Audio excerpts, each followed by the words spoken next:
Osmanхан Әубәкіров. Байғыз қалай бастық болды?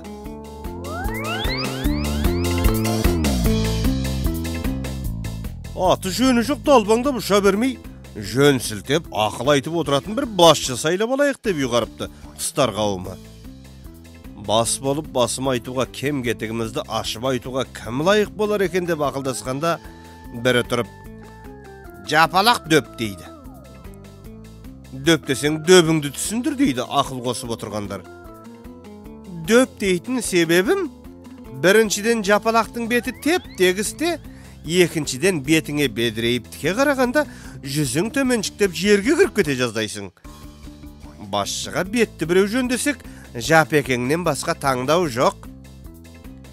Бәрі бір ауыздан осы шешімге шекпен жауып, жапалаққа келіп бұйымтайларын айтады. Рас дейді жапалақ. Бетімнің тегіс екені тегіс. Бірақ ақыл кеміс.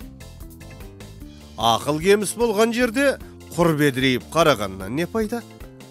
Ал басшымыз тек бедірейгеннен болсын десеңдер, байғызды айналдырып көріңдер. Бедірейген бет те, ежірейген көз де содан табылады. Апырмай мынау, Аллада жоқ ақыл екен деп әлгі бұйымтайды байғызға алып келеді. Байғыз бұларды тесірейіп отырып тыңдайды да, «Ене-міне, басшылық ету менің ата кәсібім. Өрім бұтағымызбен көз ашқалы столды тоқпақтап келеміз. Қаласаңдар аяқтарыңды бір етікке тығып, қаққанда қандарыңды, соққанда сөлдеріңді алып отырайын. Ал сендерге керегі бедірейген бет болса, бетіме қарағанның беті күйетіндей бедірейгеннің көкесін көрсетемін» дейді. Әйтеуір алдыңа келгенде бедірейіп отырсаң болды айналайын десіп мәз болған құстар байғызды басшы сайлап жөн-жөніне тарасыпты.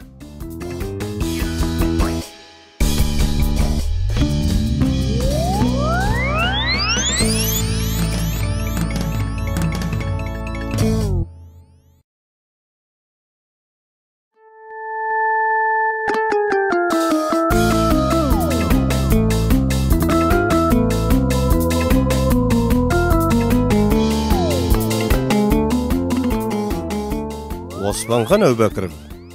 Бөденнің иегі мен сүйегі.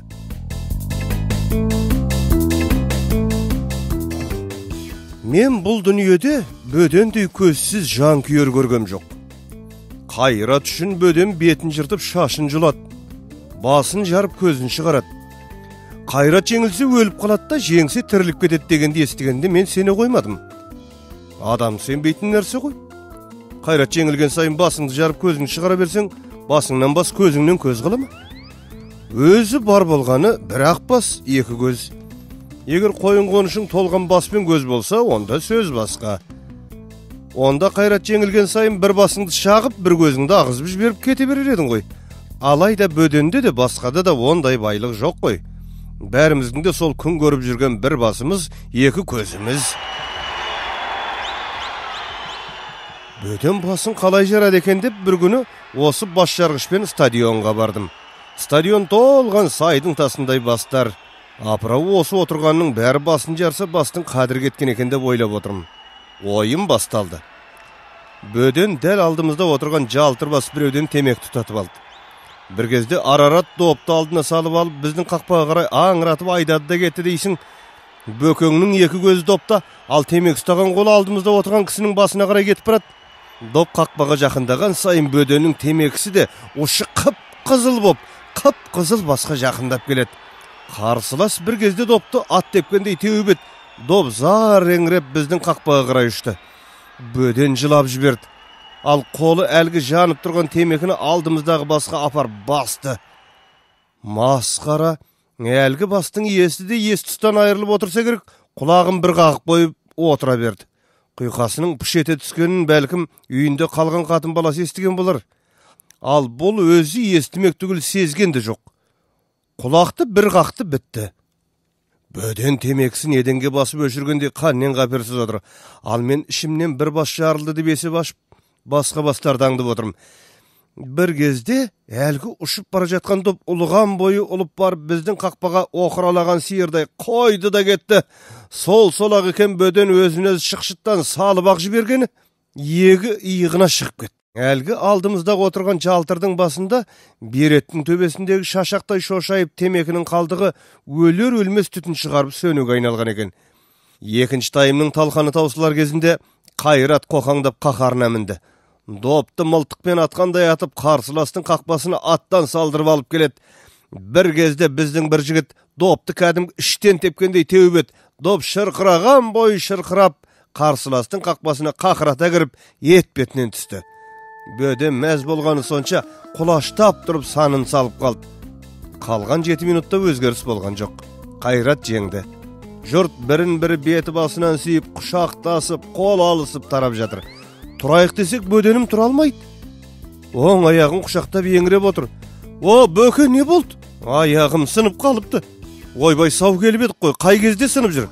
Білмеймін. Ойбай, менің иегім қисайып қалған секілді ғой. Я, сәл қисайып тұр. Мені біреу ұрған жоқ па өзі? Жоқ, жұрттың сізде шаруасы болған жоқ қой. Құрысын, аяқпан иек бірдеңе болар. Қайрат жеңді ғой әйтеуір. Жеңді?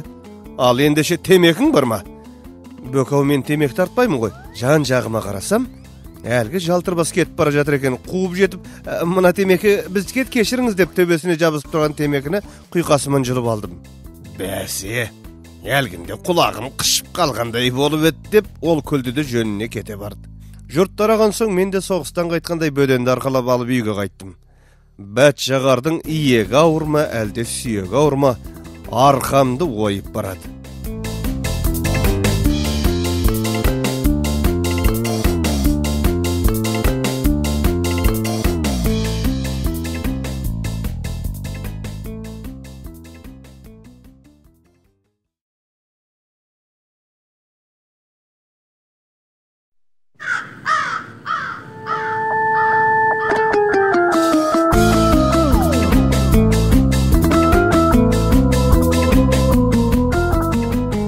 Османхан Әубәкіров. Нан табу тәсілі. Бір бойдақтарға, өзім секілді бойдақтарға жолығып, жағдайымды жамап алайын деген үмітпен өңірейген үйінен ерте тұрып ұшып шықты. Қарында арқау жоқ, қанатта қауқар жоқ. Қалтарыс-құлтарысты қуалай ұшып келе жатыр еді. Бір қураған ағаштың басында бүйрек тістеп, бөрдіп отырған қарғаға көзі түсті. Қалтаға қысар таныс достардың біріме де таяу ұшып өтіп еді. Көрмеген қарғасы екен. Танымайтын қайуана қарғаға бүйрегіңді бөле жесек қайты да қайын дейін деп еді, түкке қажеті жоқ намысы құрғыр жібермеді. Сесқыларда мұның қоқай көрсетіп қойқаңдай ұшатын ноқайлығы бар еді. Сонысына салып қатты қалбаңдады да, екінші бір ағаштың басына кеп оқыс отырды. Ананың аузында бүйрек, мынаның аузында түйнек. Сілекейін жинап бір жұтты. Бүкіл шек қарны сырнай тартып ысқырып тұрған секілді. Өле жегенше бөле жегенді білмейтін ындыны жармаған отбасынан шыққан сорлы ғой деп ойлады. Ананың аузында қаны танып тұрған қошқыл бүйрекке бір қарап. Тоққарға ашқарғаман ойнамайды. Ана көргенсіз кекіріп балқып отыр. Мына қарға ананың аузындағысын атып алатын айла ойлады. Әкең жақсы, шешең жақсы, қатының жақсы, балаң жақсы деп кітаптағыша жатып кеп мақтасам, бұл да оқыған қу Крыловтың шпионы деп ойлар. Ал енді сөзі нанымсыз болса да намыссыз қарға жоқ. Сондықтан мұны қанына тиетін ащы сөзбен сыбап алу керек. Әрі кетсе ол да маған арсылдайды. Сол кезде қошқыл бүйрек жерге томп ете түспей ме? Іліп алдағаш, арбаға сыймайтын ақыл. Таңа нағылет ақымақ. Алланың қолын ұстап келгендей неменеңе кертейіп отырсың, а? Әкеңнің деп бар даусымен барқылдап төгіп салды. Ана қарға мынаны сыртынан танитын болу керек. Аузындағы бүйрегім бір толғап қалғып салды да. Алпысқа келгенше жұрттың аузын аңдыған албасты, қатын алмаған қасқыр, май шыжғырмаған маймыл, о 77 атаңның деп арғы бергісін түгел боқтап берді. Мына қарға не дерін білмей сасқаннан, қап әкеңнің деп санын бір соқты да тез ұшып кетті. Жол жөнекей қарайған қарға баласын кезіп тұра алмай, бір дуалдың үстіне кеп қонды. Аузын ашып тілін шығарып қойды. Сосын жұтқыншағы солқылдап ойламақшы болып еді, басы құрғыр баспай қойды. Қарында дәм болмаса баста мән бола ма? Атаңа нелет осы тамақ деген бәлені кім ойлап шығарды екен деп налыды. 200 грамм бір лапша секіртеді сұрлақша деп аяқты созып қанатты керіп, кеңірдекпен кекіріп отырған кешегі кештер, ай! Жаңағы лақша деген тұста бойдақ қарғаның бойындағы бүкіл сілекей бездері бауырына бұзауын салған сиырдай иіп қоя берген еді. Дәп осы жұтқыншақ терлеп қалжыраған шақта, манадан баспай тұрған басқа, май шыжғырмаған маймыл деген сөзді естігенше үйленсек қайтеді деген бір сүмелек ой сап ете түсіп еді. Бойдақ қарғаның бұл сөзден шошитыны соншалық, орнынан қалай тұрып ұшып кеткенін байқамай қалды. Бағыт жоқ, мақсат жоқ, тұмсығы тартқан, қанаты ұрған жаққа қарай ұшып бара жатыр.